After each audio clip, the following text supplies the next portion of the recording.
Salut les footballeurs, on se retrouve pour un nouveau journal de l'Euro, donc nous passons au sommaire. En premier, nous allons parler de la rencontre qui s'est déroulée hier Italie-Belgique, en deuxième les tops et flops, et en troisième la rencontre du jour Ukraine-Angleterre. N'hésitez pas à vous abonner, liker, commenter, partager, et je vous laisse avec la vidéo. Le match Belgique-Italie s'est déroulé hier en Allemagne à Munich au stade Allianz Arena. L'Italie rejoint l'Espagne dans le dernier carré. L'Italie poursuit son euro parfait en sortant la Belgique en quart de finale, pleine d'envie et portée par un collectif toujours aussi solidaire. La nationale a été bien plus consistante que les Diables Rouges et élimine l'un des prétendants à la victoire finale. Invaincus depuis 32 rencontres, les Italiens affronteront l'Espagne le 6 juillet prochain dans le dernier carré de la compétition. Rupture du tendon d'Achille pour Spinazzola. Terrible nouvelle en marge de la qualification pour le dernier carré de l'Euro, l'Italie devra faire sans Leonardo Spinazzola. Sorti sur civière et en pleurs, le latéral de la Roma souffre d'une rupture du tendon d'Achille. Il devrait donc être absent plusieurs mois. Maintenant, nous passons au top et flop. Jérémy Doku a eu 7,5 sur 10. Titularisé sur l'aile gauche à la place d'Eden Hazard, blessé, le joueur du Stade Rennais a été le Diable Rouge le plus influent. Sur son côté, il a été le cauchemar d'un soir de Giovanni Di Lorenzo, enchaînant les dribbles réussis et les accélérations soudaines. Sur une action de ce genre, il obtient un pénalty juste avant la mi-temps qui permet aux hommes de Roberto Martinez de continuer à y croire à un moment crucial.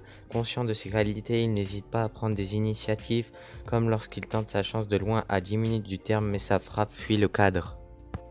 Verratti règne en maître au milieu. Il y a bien pas illuminé une rencontre comme celle-ci. Auteur d'un match quasi parfait, le milieu de terrain parisien a dévoilé toute sa palette technique lors de ce quart de finale. Défensivement d'abord, où ses replis ont longtemps soulagé le très offensif Spinazzola. Lors des sorties de balle ensuite, où sa justesse combinée à celle de Jorginho, lui aussi impeccable, ont permis à l'Italie d'effacer le duo Witsel-Tielemans. Offensivement enfin, où son pressing très haut a mis en difficulté Vertonghen, lui permettant de glisser un ballon vers Barella, auteur de l'ouverture du score 31e minute. Maintenant nous passons au flop. Torgan Hazard, le piston gauche de Roberto Martinez, n'a pas eu l'occasion de se mettre en lumière. Héros du huitième de finale contre le Portugal, il a été cantonné à un rôle très défensif ce soir, basculant sur le flanc droit, il n'a pas été plus en réussite. Ciro Immobile, l'attaquant de la Lazio, a été l'Italien le moins vu ce soir, souvent bien servi par ses coéquipiers. Il n'a jamais été capable de trouver le chemin des filets, manquant de justesse technique, de mauvais choix et de mauvais contrôle ont dicté sa performance. Il est remplacé à 20 minutes du terme du match. Le match Ukraine-Angleterre se disputera ce soir à 21h au stade Olimpico de Rome en Italie. Donc maintenant je vais vous parler des compositions probables pour l'Ukraine et l'Angleterre.